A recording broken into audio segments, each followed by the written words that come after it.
Donc tout allait bien, et puis bon, puis il y a eu les premiers couacs, hein, il ne voulait pas faire comme le prédécesseur, parce que lui, il était, tu vois, jeune, vertical, on communique pas dans tous les sens, on parle pas, et là maintenant il n'arrête pas, alors les premiers couacs, là, bon, la baisse des APL, oh la connerie, ils le reconnaissent, c'est une connerie.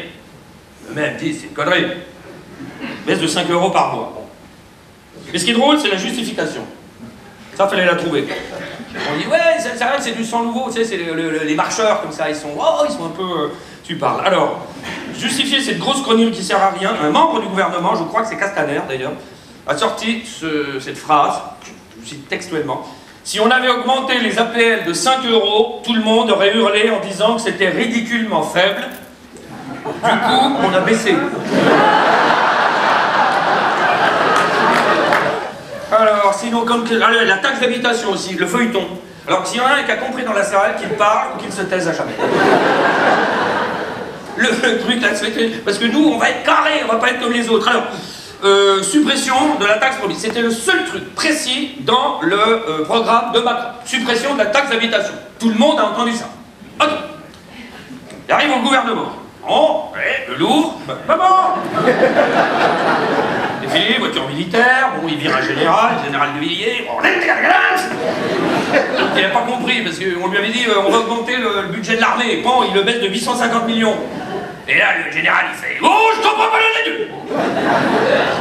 Et là, on lui dit, c'est ça le macronisme, on va augmenter le budget en le baissant. Voilà, dehors, général. Alors, la taxe d'habitation, suppression promise, puis repoussée à la fin du quinquennat, vous vous souvenez? Puis, non, revirement, ce sera en 2018 finalement, comme prévu, mais baisse de 30% pour 80% des foyers. Et là on se dit, bon c'est fini, non! Rebondissement, finalement elle sera supprimée en 2018, mais sur 3 ans. Est-ce que vous avez des questions? Sinon, alors par contre la CSG, vous avez vu la CSG? Alors là, c'est encore plus énorme. Donc elle va augmenter tout de suite pour tout le monde, sans condition. Voilà.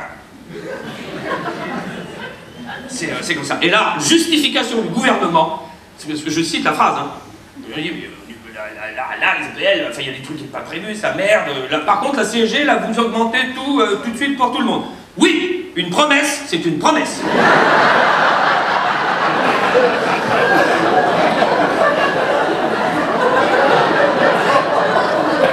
Voilà. Est-ce qu'il y a des retraités dans la salle? Eh ben tiens. Ah ben c'était ça une canicule, hein.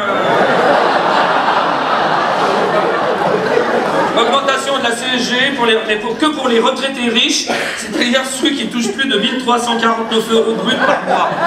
Et là tu fais...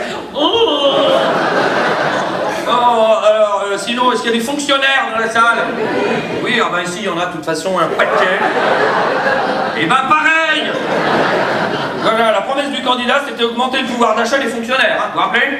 Résultat, le point d'indice est gelé. Il dit, pourquoi? Ah, on s'est trompé de phrase. Mais miracle du macronisme, c'est là où ils arrivent toujours à nous dans le raisonnement. Toujours, c'est pareil, oui, mais là, tu veux pas le ministre de l'économie? Mais non, mais... Vous n'avez pas... Non. Oui, les salaires vont augmenter quand même, mais en baissant. Et là, au bout d'un moment, t'abandonnes, tu fais OK. Voilà, coupe dans les dépenses publiques, on l'a vu, hein, pour être en dessous des 3%, sinon on est excommunié, tout ça. Et là, ça allait bien, on l'a coupé partout, ouais, on a pris de l'argent là où il y en avait, c'est-à-dire bon, les pauvres, hein, parce que de toute façon, voilà, les autres, il faut aller les chercher super loin. Les pauvres, ils sont là. Voilà. Et donc, on fait les coupes dans les budgets, etc. Et là, pan, arrive la bourre, les 10 milliards. Vous avez vu? Oups. Ils avaient fait leur calcul. La bourde à 10 milliards qui vient du gouvernement d'avant, hein, du président Bob et puis Emmanuel Valls, hein. Qu'est-ce qu'il devient, lui? Il y a des nouvelles. Hein? Depuis qu'il a quitté la table avec Jésus, là, on l'a plus revu. Alors, qui vient du gouvernement d'avant. Alors, c'est un scandale d'État. L'explication. La loi date de 2012. Hein, à l'époque, on était jeunes, on y croyait. 2012.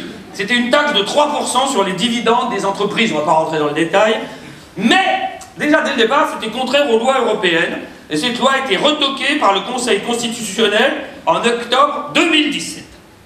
Et là, bon, qu'est-ce qu'il faut faire? Parce que c'est une loi qui rapportait un peu quand même. Rembourser les 10 milliards. Et c'est là où c'est drôle, c'est que le ministre de l'économie, Bruno Le Maire, alors lui pareil, le mec fait 2,3% aux primaires de la droite, même la droite n'en veut plus. Le mec revient. Bon, au moins c'est un Européen, tout ce qu'il fait c'est en dessous des 3%. Et c'est là que vous avez vu, l'autre commence à s'énerver, s'acharne dessus. C'est un scandale d'État! C'est un scandale à cause de ces incompétents, ce gouvernement qui a mal travaillé. Et c'est à cause de ça, ce sont des voleurs, des irresponsables. Et là, il y a des mecs qui commencent à lui faire. Et l'autre ne comprend pas, il fait quoi? Qu'est-ce qu'il y a? C'est un scandale! Et là, le mec, parce que qui était secrétaire d'État chargé de l'économie? Le président qui a suivi ça de près, et l'autre, gros con, comprend toujours pas. C'est un scandale. Ces gens sont des incapables. Heureusement qu'ils ne seront plus au gouvernement. Et là, il est président.